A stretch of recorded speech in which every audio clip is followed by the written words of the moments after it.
You are watching and listening to Chris and Leicester Till I Die TV on YouTube and your favourite podcasts. Are you ready? I'm saying, are you ready?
Watch us on YouTube. Listen on your favourite podcast platform Or ask your smart speaker to play the podcast Leicester Till I Die.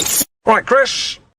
All right. Good evening, good day, good morning, good afternoon, good night, goodbye, hello, wherever you are, even if you're in Torquay, looking for Basil Fawlty, probably. Have you found him, Highfields? How the devil are you all? This is LTID TV from Leicester Till I Die. Thank you for joining us, whether you are watching on YouTube or listening via your favourite podcast platform, whatever that may be. We're on all of them. And, of course, we're backed with that by TalkSport. Hope you like the new intro, a bit of a different countdown there. But, look, I've not done one of these for a while. So let me start by saying this is where you can find us. Follow my finger. All over YouTube and social media and, like I say, podcast. Search LTID TV or Leicester Till I Die. One of them will find us for you. Hi to Kyle. How are you doing, sir? Nice to see you. Hi, Phil Fox. Good evening, sir, from Torquay. You're moving about. You're on a grand tour of Cornwall. And Nate from America. Good evening, Nate. Good morning. Good afternoon, I guess it is over there at the moment, I am guessing. But look, this is a bit of a Destiny show, because like I said, I haven't actually done one of these for a while. But I just want to tell you about two shows, one that we've had and one that is coming up. If you missed it last night, it is on YouTube and you can find it on Catch Up. And that is a classic match. We had Julian Watts on last night, talking about the build-up to the playoff final where we beat Crystal Palace with the shin, the famous Claridge shin. We talked about the season, him joining. His first game for Leicester was literally the day after he joined the Sheffield United match, where obviously the fans got a little bit annoyed with Martin O'Neill. And then, well, the run, the amazing run we went on to get into the playoffs. And of course, excuse me, accumulated in that final. It is still available on LTID TV1, and it is under the pick. And if you're doing nothing tomorrow night, join us at 7:30 when we'll be doing this. I'm going to sort of touch on it a little bit in today's show, but tomorrow night at 7:30, I will be joined by Ant from Ant's Leicester Fan Channel, and I will also be joined by Kate, who, as you know, presents on this channel with us here. And we'll be looking back because we've got 11 games in. So we're literally a quarter of the season gone, give or take. And it's international break. And we're just going to sit here probably for about 2 hours tomorrow night with big smiles on our faces. But that's all for tomorrow at 7:30. Julian is a legend. Yes, he is. Definitely. A friend of the channel, comes on a lot and is always a pleasure to have on. And hello to you, Terry. I have about 40 minutes of the morning left. We'll make the most of it. You won't get that back again until tomorrow morning of course. But look, we've not done one of these for a while, so I thought I would come on and do an opinion show. In my opinion, as we're now calling it, IMO. Because the way what I want to say today is that last season, I'm going to admit I was very vocal, and I think a lot of people were very, very vocal regarding the club. Now, obviously, when you look at the season we had, we obviously got relegated, and we could have gone one of two ways. We know Brendan Rodgers had to take a lot of flack for taking us down. He's the manager. The book stops with him. It says manager on his door, and he lives and dies by the results.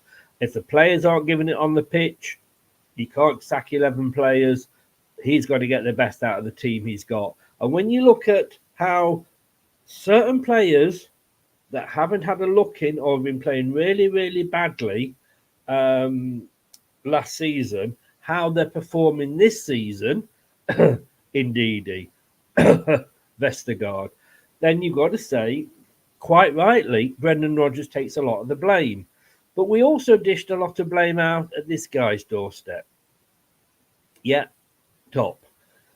He was bottom last year, I think it's fair to say. Now, all right, you can make excuses. He wasn't over as much as he used to be. He had a company to run. But look, he's got a big family. His brother is vice chairman now, while he is chairman. And he took a lot of blame. And I think he had to take his fair share of the blame for not making decisions or not checking on the people that were making his decisions on his behalf. We all know those are, and we'll come on to them in a second. Maybe he took his eye off the ball. He was a little. He will admit himself. He made mistakes last season, and we gave him flack for it. We complained about it and moaned about it, and quite rightly, I think, as well. So I want to give him credit this season, and not only give credit to him, because yes, he is the figurehead. But he's not here 100% of the time. And there are other people that are here 100% of the time. And this is the team. And like I say, we will come on to this and go through it in more detail tomorrow. But you've got top, you've got Susan Whelan, OBE, or is it OBE or OBE, Chief Executive, John Rudkin, Director of Football, and Martin Glover there, Head of Recruitment. Martin Glover, of course, couldn't come to us this time last season. Everything that Top got wrong last season, he's got right this season. Some of it is luck, and you do need luck in this game. There's no two ways about it. You can make good decisions, you can make bad decisions. And last season, he made some awful decisions. His biggest one is sticking with Brendan. Now, I'm going to say to you guys, yep, I wanted Brendan at the start of last season. I thought we should give him that extra season, see if he could turn it round. When it was obvious by that first international break, it just wasn't going right. And yes, we suddenly had a load of good wins, but we were beating teams that we should have been anyway. We should have got rid of him then. And there was a lot of opportunities to get rid of him between that. Then we had the World Cup, obviously, and all those breaks. Top wanted to stay with him because he felt that he'd let him down. And so he made that decision. You live and you die by the decisions you make as owner, chief executive of companies, whatever. And he made a bad decision by probably sticking with Brendan longer than he could. I was actually watching the video last night, and it was actually Gary Lineker discussing Leicester's relegation. And he did admit that a lot of Leicester fans would disagree with him, but he felt that maybe if we'd stuck with Brendan, we may just have turned up. Who knows? We'll never know, will we? That's one of those things. We will never know whether we would have done or not. He brought in Dean Smith, who, I'm going to be honest with you, I think was a good decision to bring in. He brought Shaky with him. He brought John Terry with him. One of the first things they did, of course, was to bring Soyuncu back into the fold. But too little, too late. He'd already sort of had enough of the club. You can't really blame him. So when you look at what happened, and we were there's only since Premier League was formed, there was only ourselves and Blackburn as champions of the Premier League that have got relegated. Other teams obviously have won the Premier League and gone down. And it could have gone one of two ways. We could have done a Leeds.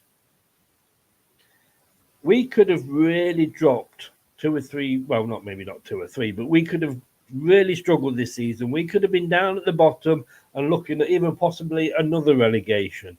And I don't know about you, if you're honest, like me, you're probably going to say, you know what, there was a little bit of me that kind of thought that might happen. And there was. I did dread that happening, because we've been there. And you can say, well, yeah, we've had 9 good seasons, and I would have swapped those, I wouldn't swap those 9 seasons, or if you'd have offered me those 9 seasons and then relegation, I would have bitten your hand off, obviously. But we didn't spend any money last year because of FFP, and that gave us a little bit of money at the moment. We haven't got the parachute payments because we don't get the parachute payments this season. If we don't get promoted, we will get the parachute payments next season. If we get promoted, we don't get parachute payments at all. We don't get them this season because we are still getting whatever amount we got for finishing 18th. So by finishing 18th, we get so many million, and that's what we're going to do. And that's still more, obviously, than the parachute payments will be next season. So we haven't got this vast parachute payments that everybody's saying. But we have got some money because we were pretty much tightly run ship last season, which led us into these problems. If we'd stayed up, I do not think we would be in a stronger position as we are now. Yes, obviously we would be in the Premier League, but would we have kept a lot of those players we let go because we think they were Premier League quality? I think so. I think we'd have tried to keep hold of them.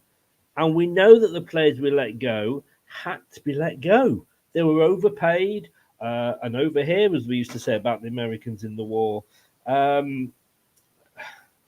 I think it wasn't a good thing that we got relegated. But do you remember when we went down to League One? I think going down to League One led to where we ended up in the Premier League, because it did give us a chance, because we'd done so badly in the Championship for 3 or 4 seasons, and we were just treading water and just staying up. By going down, we were able to have a completely different way of, we could get rid of all the players that we didn't need, have a total reset. And kind of that's what we've had this season. And I've got to say, was Enzo my first choice? No. But then again, neither was Steven Gerrard, neither was Scott Parker. And it would have been very easy for that guy there to have said, Steven Gerrard, he knows his stuff. He doesn't know his stuff as a manager. I don't know how he's getting on in Saudi Arabia, but he's got the experience. He's a name. Like, it would have been very easy to go for him. It'd have been very easy to go for Scott Parker, because 12 months before that he'd got Bournemouth promoted. Everybody was saying, well, yeah, despite how necessarily bad he's done in the Premier League, he's a nice chap. He wears nice cardigans, and he knows how to promote a team, having got 2 up. They would have been the easiest choices. For me, I wanted to go for experience. I wanted to go for either the Blackburn manager. They'd only just missed out on out of the playoffs on goal difference, Thomason, or the Ipswich manager, who had done a great job at Ipswich and knew the lower leagues. I mean, the Ipswich manager's doing okay. Let's be honest with you. They're second just behind us. They're not having a bad season. So maybe that wouldn't have been a bad shout. Enzo, look, he excited me when he came in, definitely. Did he think I was excited because of who he was. 6 days before signing for us as manager, he'd been lifting the Champions League trophy. You cannot not be excited by that. Did I think it was the right decision? The jury was out. I have to be honest with you, because let's be honest with you, his experience as a manager wasn't the best. And when you look at his experience there, we know the Palmer story. Elite development squad, though he did well at Man City, was Pep's number 2. So yes, I wasn't sure whether he was the right person. Had he got the experience and the mental attitude to come into a club that had just got relegated, give it the revamp that was needed, know how to play in this second tier, etc., etc., etc. Yes, he bloody did, didn't he? And that's the thing. Top took a gamble on him, I think, and it was a gamble. My God. I mean, when gambles don't pay off, it does say after 10 games, ignore that bit at the bottom there on the graphic. When gambles don't pay off, as in Dean Smith and what have you, you suffer. When gambles pay off, my God, do they pay off? Was I wrong? Yes, I was. Quite right. I was excited by him, but wow. And when teams come in and go, yeah, well, you're the Manchester City of the Championship, blah blah blah, bollocks is what I say to that. This was our transfer business. I don't know why I repeated that then, but we have had a lot more go out than a lot more come in, and we've got to say, and I know everybody's going to say like, oh, John Rudkin this, John Rudkin that. Shut the fuck up, will you? John Rudkin does what he's told to do. He didn't argue when he signs, Mahrez, when he signed Vardy and he negotiated those contracts. His job as director of football is not choosing the players. His job is to sort out the contracts. Now, you can say, well, hang on, look at all those players that are on good contracts that we were paying them too much. But if we hadn't paid them, they would have gone to another club. At the end of the day, we are still Leicester. Yes, we've won the Premier League once. Yes, we've just won the FA Cup once. In the Great Hall of Fame, it doesn't make us a Man United, a Liverpool. So he had to offer wages to keep what we thought were Premier League players at the time. And he would only have acted on what the manager was telling him. The manager would have said, I want to keep player A. And he'd have gone off and said to Top, right, what can we do? And Top would have given him a budget. And he would have gone back. So he's working on other people's things. But when you look, how many players get relegated and then are sold for 40 million? Not many. All right. 39 million was it for Harvey Barnes? We'll call it 40. We'll round it up. 80 million pounds for 2 players. That ain't bad business on behalf of the director of football, is it? Give him some credit. Give him credit where credit is due. And I know Brad's in the chat and he'll be disappointed that Perez was let go, but hey-ho, there we go. George Hurst, look, it had long enough, had to go. But when you look at that list of players there on the right-hand side, and when you look at the list of players on the left that we bought in, telling me with the Man City of the Premier League, I think you'll find it's probably called balancing the books.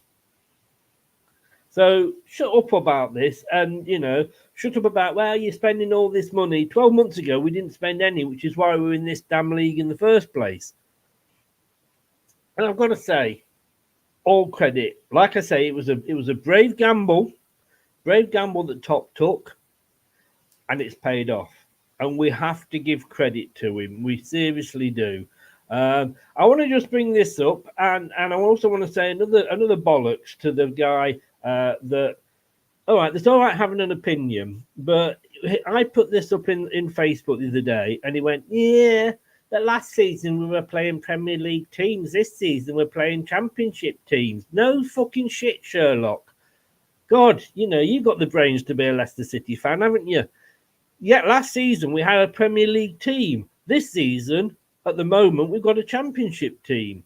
We don't know how well they will do in the Premier League. We played a Premier League team twice. We've lost twice to Liverpool. Look at Burnley, walk this division, struggling this season. So let's not take too much for granted, but let's just enjoy the moment. Stop pissing on the parade. Glass half empty wankers. This is fantastic. We won 9 games last season. We've won 10, and we're only a quarter of the way into the season this year. Played 11 and got 30 points. Last season, we played 38 games and got 34 points. And people are upset. Boris says it's boring football. Well, if this is boring football, bore me to death every week, please. So I'm going to say, well done. And can I just say as well, do the maths and work out how many points we'll end up with if we carry on the way we're doing. It would be a new record. But I just want to say, genuinely, that I say we've got to give credit where credit is due, and this guy and his team deserve the credit. We might have a different feeling depending on how the rest of the season has gone. We are only a quarter of the way through, but I'll take it. I'll take it as it stands at the moment. And I've come on here, like I say, many, many times last season and said, top, grow a pair. Top, get rid of Brendan. Top, you rubbish. Where are you doing? You're taking your eye off the ball. Susan Whelan, what are you doing there? Are you just going along to fancy meals? Let's give credit. Well done, Top. Took a brave decision. Took a gamble on Enzo. My God, it's paid off. And not only that, not only has he took on Enzo, which was a gamble, it was a huge gamble, he's bought into what he said. Now, he must have come along to the interview and went, I think this, I think that, and I want to do this, and I want to do that. And Top has said, brilliant, I'll back you. And Top has backed him. Last season, 1 winger in the squad. This season, we've actually got a squad of wingers. Are we relying on our front two for the goals? No, because they're coming from all parts. Dewsbury Hall, Fataru, Mavrididi, McAteer, not just from Kelechi and Jamie. So it's all right bringing a manager in. I was watching a thing yesterday. It was about Leeds United when they went down. The season they got relegated, they brought in Terry Venables, and they brought Terry Venables in, ex-England manager, obviously got the experience. He didn't last very long because he could not. He was in the middle of a fire sale. They were selling players, Woodgate, all these, Alan Smith, all these players were going. So it doesn't matter how good a manager you get, you have to back that manager. Enzo has come in. He's obviously sat down with John Rudkin and Martin Glover. Said, right, I don't want these players. I want these sort of players. Here's my list of players I want. And Martin Glover's probably gone away and gone, guys, here's some here's some players for you. You know what he's doing? Well, I like him. Don't want him. Yeah, I like him. And he said to John Rudkin, right, go and get the best deals you can for these. And he's gone off. And yes, he's got some on loan. Sensible, because we're not spending lots of money now, but we've got options to buy. And I think, unlike I think if we will find that we could end up signing a couple of those that are on loan. Just something makes me wonder. But he's backed him. And I've got to say as well, not just Enzo, his whole team. I mean, we've got a new goalkeeping coach. Is that the reason that we haven't got Danny Ward or Everson? Makes you wonder, doesn't it? I love Mike Stowell, and I think, he'd been here for years. It was a shame he went. But had Mike Stowell stayed, would we still have Everson in goal? Would we still have Danny Ward as number 2?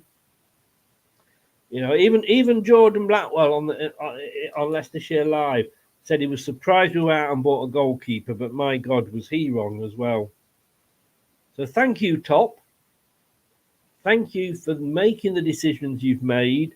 Yes, we're going to have a season, hopefully just the one season down in the second tier. But my God, doesn't it feel good to win again? Doesn't it feel good? And Brad's it. I don't know if Brad's still in, but we were doing post-match shows last season. My God, we could have slit our wrists. It was getting so... We were saying the same thing week in, week out. All right, now we're saying the same thing week in, week out, but it's with a smile on our face because we're winning. So I've come on here to give my opinion on Top, because last season, in my opinion, he got a lot wrong. This season, in my opinion, he's got a lot right. Thank you, Top. You've stuck with the club. You, your dad, your family, everybody. Look, you took the criticism. You took it on the chin. You said what you got wrong last season. But my God, are you making up for it this season? In my opinion, these guys, all four of them, deserve our thanks and our gratitude. Credit where credit is due. I'm going to be back tomorrow with Ant and with Kate. We'll be doing the quarter season review. Thank you so very much for watching and listening. Like I said, this is very much an opinion show. Do add your comments below. If you're late coming in, please add them onto the description below. And if you are listening on podcasts, thank you so very much for lending me your ears. I really, really do appreciate it. And don't forget, you can still watch this on LTID TV on YouTube. Julian Watts talking about Palace 1, Leicester City 2. But how lucky are we to have this guy? Yeah, we complain, and we will always complain. It goes with the position. If you are a boss, an owner, you take the good and the bad. And he took the bad, and he took it on the chin. And like Mike Tyson on A Good Fight, he came out, and he was fighting. And aren't we grateful for it? Thank you all so very, very much. I will see you tomorrow night. Like I say, 7:30. Do take care of yourselves. Thank you very much. If you're new, please subscribe. And whether you're new or not, please smash that likes button. It really does help us. This has been Chris. No, I've been Chris. This has been LTID TV. This is Arnie. Goodbye. Thanks for watching. These videos are tremendous. You better like them too, or I'll be back. This podcast is proud to be part of the TalkSport Fan Network. TalkSport. Powered by fans. That will conclude this evening's entertainment.